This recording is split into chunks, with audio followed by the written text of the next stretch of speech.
Nah, selanjutnya yaitu semester 4. Yang pertama menghafalkan atau hafal Quran surat Al-Adiyat dan surat Al-Zalzalah. Yang pertama surat Al-Adiyat terlebih dahulu. Bismillahirrahmanirrahim. Wal 'adiyati dubha, fal muriyati qadha, fal mughirati subha, fatarna bihi naq'a, fawasatna bihi jam'a. Innal insana rabbihi lakanud wa innahu 'ala dzalika lasyahid wa innahu bil khairi lasyadid. Afala ya'lamu idza bu'thira ma fil qubur wa yus'alu ma fis sudur. Inna rabbahum bil yawma idzin lakhabir. Yang kedua surat Az-Zalzalah. Bismillahirrahmanirrahim. Idza zulzilatil ardu zilzalaha wa akhrajatil ardu athqalaha wa qala insanu ma laha yawma idzin tuhaddithu akhbaraha bi anna rabbaka awhalaha yawma idzin yasdurun nas ashtatan liyaru a'malahum faman ya'mal mithqala dzarratin khairan yarah wa man ya'mal mithqala dzarratin syarran yarah. Selanjutnya yaitu mampu menghafalkan hafal dan mampu mengartikan Quran surat Al-Maidah 67 dan Quran surat Al-Baqarah 31. Quran surat Al-Maidah ayat 67. Bismillahirrahmanirrahim. Ya ayyuhar rasul balligh ma unzila ilaika min rabbik wa illam taf'al fama ballaghta risalatahu wallahu ya'simuka minan nas wallahu la yahdil qaumal kafirin. Artinya, hai Rasul, sampaikanlah apa yang diturunkan kepadamu dari Tuhanmu, dan jika kamu tidak menjalankan perintah itu, maka berarti kamu tidak menyampaikan amanatnya. Allah memelihara kamu dari gangguan manusia, dan Allah tidak akan memberi petunjuk orang-orang yang kafir. Selanjutnya yaitu Quran surat Al-Baqarah ayat 31. Bismillahirrahmanirrahim. Wa 'allama Adama al-asma'a kullaha thumma 'aradahum 'alal malaikati faqala anbi'uni bi asma'i haula'i in kuntum shadiqin. Artinya, dan dia mengajarkan kepada Adam nama-nama benda seluruhnya, kemudian mengemukakannya kepada malaikat, lalu berfirman, sebutkanlah kepadaku nama benda-benda itu jika memang kamu benar orang-orang yang beriman. Selanjutnya yaitu menghafalkan hadis dan mengartikannya, hadis tentang metode dan media. Anna kalama Rasulullahi kalaman faslan yafamuhu kullu man yasma'uhu. Perkataan Rasulullah itu jelas dan rinci dan dapat dipahami oleh semua orang yang dapat mendengarkannya. Selanjutnya yaitu menjelaskan tentang Al-Quran hadis. Yang pertama menjelaskan 10 istilah dalam studi Al-Quran seperti asbabun nuzul, nasikh mansukh, tafsir maudhu dan sebagainya. Yang pertama yaitu tentang asbabun nuzul, yaitu sebab-sebab diturunkannya Al-Quran.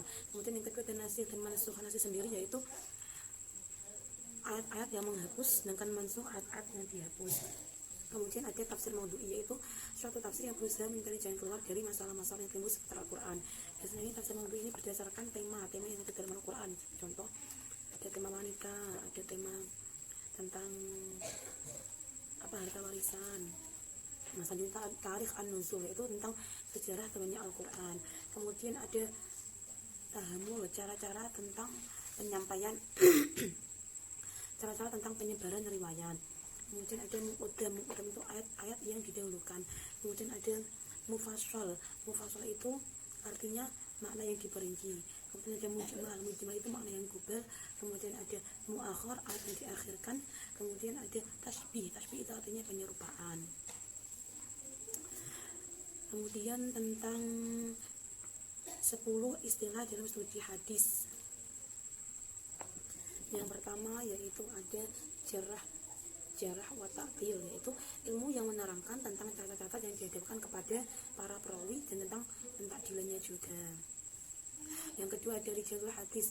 Rijalul hadis yaitu ilmu yang membahas tentang sejarah para perawi dari kalangan sahabat, tabi'in maupun tabi'in. Kemudian ada dobit artinya keteladanan riwayat hadis berdasarkan pada kekuatan hafalan yang dimilikinya. Kemudian ada adl itu keteladanan seorang periwayat hadis dinilai berdasarkan pada ketaatannya dalam beribadah. Nah, kemudian ada kadab ini penilaian yang sangat negatif yang disematkan kepada seorang periwayat hadis karena sebagian besar hadis riwayatnya. Kemudian ada marfu, hadis yang jauh periwayatannya sampai kepada Rasulullah. Matsruk, hadis yang diriwayatkan oleh seorang yang tertuduh melakukan kedustaan. Kemudian ada soduk itu artinya penilaian positif yang biasanya disematkan kepada para perawi yang kualitas keterbitannya kurang tetapi memiliki keadaan yang bagus dan hadisnya dapat diterima. Kemudian ada usul, hadis yang diletakkan secara utuh pada awal bab, kemudian disertakan mutabaannya dari jalur periwayatan yang lain. Kemudian ada tadlis, kalian yang dimiliki periwayat hadis yang menisbatkan sebuah hadis tidak kepada sumbernya langsung.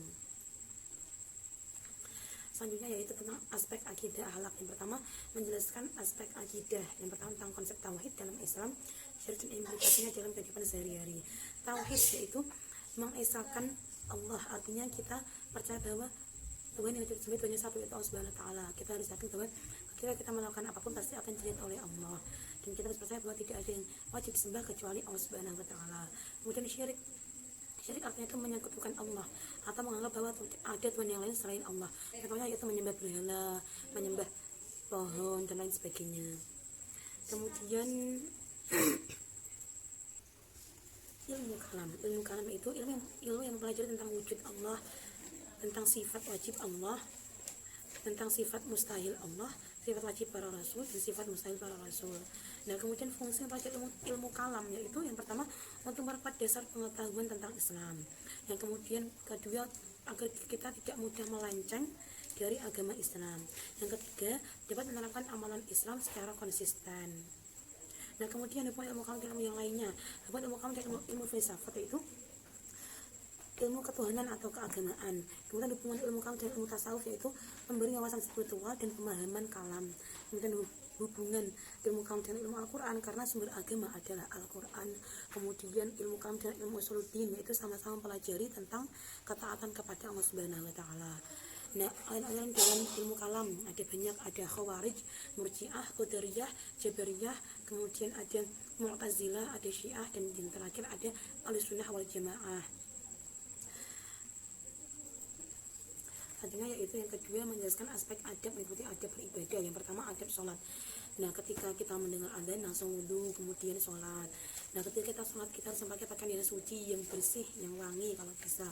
Kemudian ketika sholat kita harus dengan cara khusyuk dan keadaan khusyuk. Nah, kemudian sholat dinyatakan hanya untuk beribadah kepada Allah. Yang kedua selanjutnya membaca Al-Quran. Nah, ketika kita membaca Al-Quran terlebih dahulu harus berwudu terlebih dahulu, kemudian memakai pakaian yang sopan dan menutup aurat. Untuk laki-laki bisa memakai peci, pakaian yang panjang dan sarung. Untuk perempuan memakai hijab, pakaian yang panjang. Kemudian kita membaca Al-Quran harus didahului dengan baca ta'awudz dan basmalah terlebih dahulu. Kemudian selanjutnya ada berdoa. Nah, ketika kita berdoa harus dengan keadaan yang khusyuk. Kita harus meniatkan semata-mata berdoa kepada Allah. Kita harus yakin bahwa nanti doa kita akan dijabah oleh Allah. Ini ketika kita berdoa tidak boleh dengan suara yang keras, harus dengan suara yang lirih. Nah, ketika sebelum berdoa kita harus membaca salawat Nabi terlebih dahulu.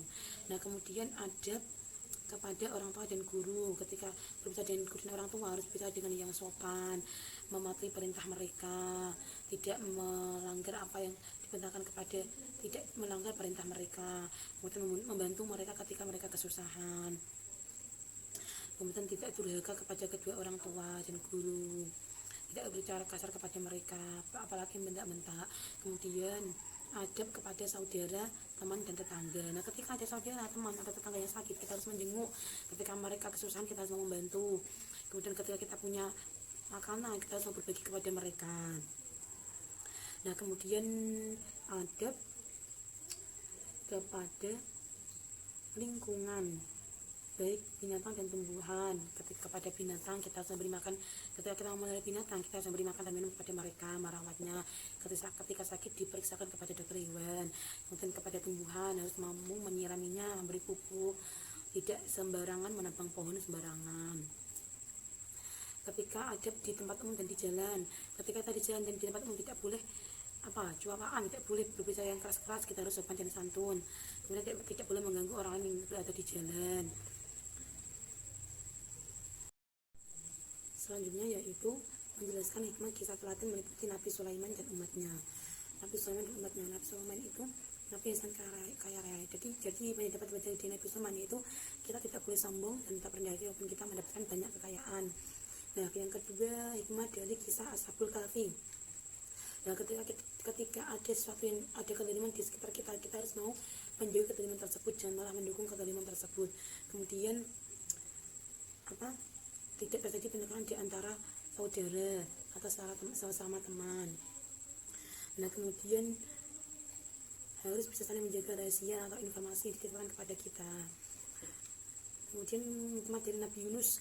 Nah, Nabi Yunus itu hikmahnya kita harus Nabi Yunus mereka sama-sama diuji. Kalau Nabi Yunus dan Nabi itu sama-sama diuji dengan ujian yang besar. Jadi hikmah dapat kita ambil itu kita harus sabar dan menyerahkan segala urusan kepada Allah dengan cara berdoa dan berusaha. Kemudian tawakal kepada Allah dan tetap sabar sampai Allah menyelesaikan masalah yang ada pada diri kita. Nah, kemudian hikmah yang dapat diambil dari kisah Abu Bakar, Umar bin Khattab, Utsman dan Ali itu kita harus berjuang membela kebenaran demi menegakkan agama Islam.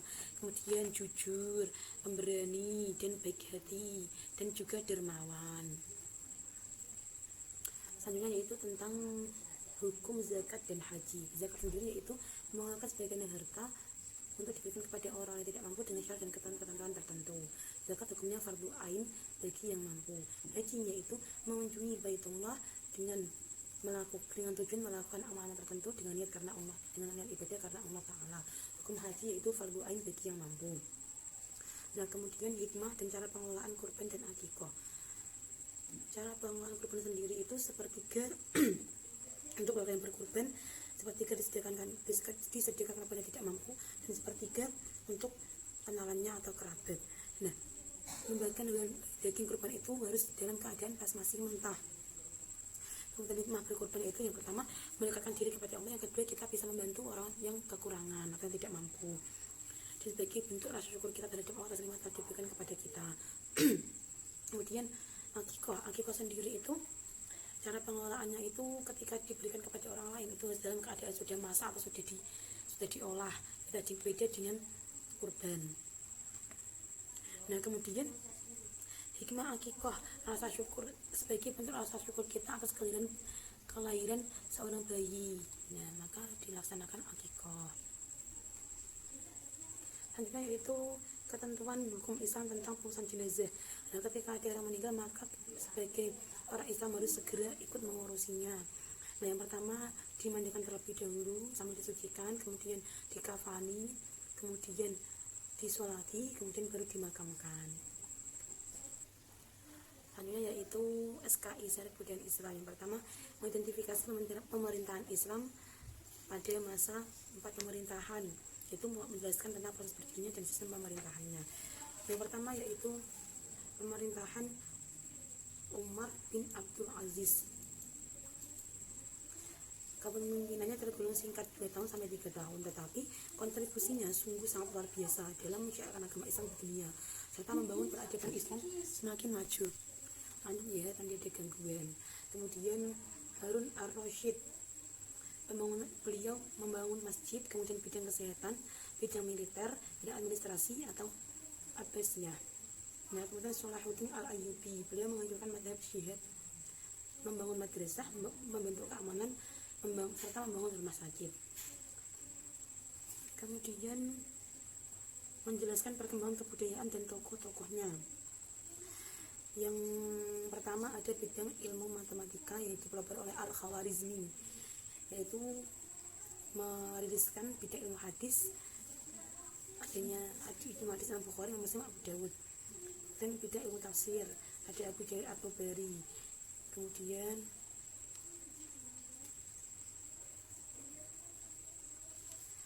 Kemudian ada menjelaskan perkembangan kebudayaan dan tokoh-tokoh kemudian menjelaskan masa keemasan dan kemudian Islam. Yang pertama masa keemasan yaitu terjadinya dalam bidang ekspansi wilayah, kemudian ada bidang bahasa dan sastra Arab, bidang pembangunan. Nah, kemudian masa kemundurannya disebabkan karena krisis dalam bidang sosial politik, krisis dalam bidang keagamaan, dan krisis dalam bidang pertahanan. Kemudian menunjukkan 3 ibroh sejarah Islam masa kini, yaitu yang pertama mendorong semangat dalam meningkatkan kualitas diri dalam beribadah dan dalam menyebarkan agama Islam. Kemudian yang kedua menjaga kemurnian ajaran agama Islam. Selanjutnya yaitu menjelaskan 3 kisah terkait tokoh atau peristiwa dalam rentangan masa ini. Yang pertama ada Perang Badar. Perang Badar terjadi pada tanggal 17 Ramadan 2 Hijriyah bertempat pada 13 Maret 624 Masehi. Kemudian ada peristiwa perang Uhud terjadi pada hari Sabtu 15 Syawal pada tanggal 3 Hijriah. Kemudian ada perang Khandaq terjadi karena musuh merupakan gabungan kekuatan para musuh Islam. Selanjutnya yaitu tentang menjelaskan teori-teori perkembangan peserta didik. Yang pertama ada teori Sigmund Freud, yaitu suatu penjelasan tentang struktur dasar dari kepribadian. Yang kedua ada teori Erik Erikson, yaitu menerima dasar-dasar orientasi umum dari Freud, namun menambahkan dasar dari orientasi teorinya mengenai tahapan psikososial, penekanan pada identitas dan perluasan metodologi. Nah, kemudian menjelaskan perkembangan peserta didik mulai dari fisik atau biologis, kognitif, afektif, dan motorik, moral, serta religi atau kepercayaannya. Pada perkembangan fisik atau biologis, yaitu pertumbuhan fisik adalah pertumbuhan struktur tubuh manusia yang terjadi sejak dalam kandungan hingga ia dewasa atau mencapai tingkat kematangan pertumbuhannya. Yang kedua, perkembangan kognitif. Perkembangan kognitif adalah salah satu aspek perkembangan manusia yang berkaitan dengan pengetahuan atau pemikiran. Yang ketiga, perkembangan afektif. Materi yang berdasarkan segala sesuatu yang berkaitan dengan emosi seperti penghargaan, nilai, dan perasaan. Kemudian psikomotorik, yaitu perilaku, gerakan atau koordinasi jasmani, keterampilan motorik, dan kemampuan fisik seseorang. Nah, kemudian ada moral, hal yang berhubungan dengan keasusilaan. Religi atau kepercayaannya itu menghubungkan kembali antara Tuhan dan manusia yang telah terputus oleh dosa-dosanya.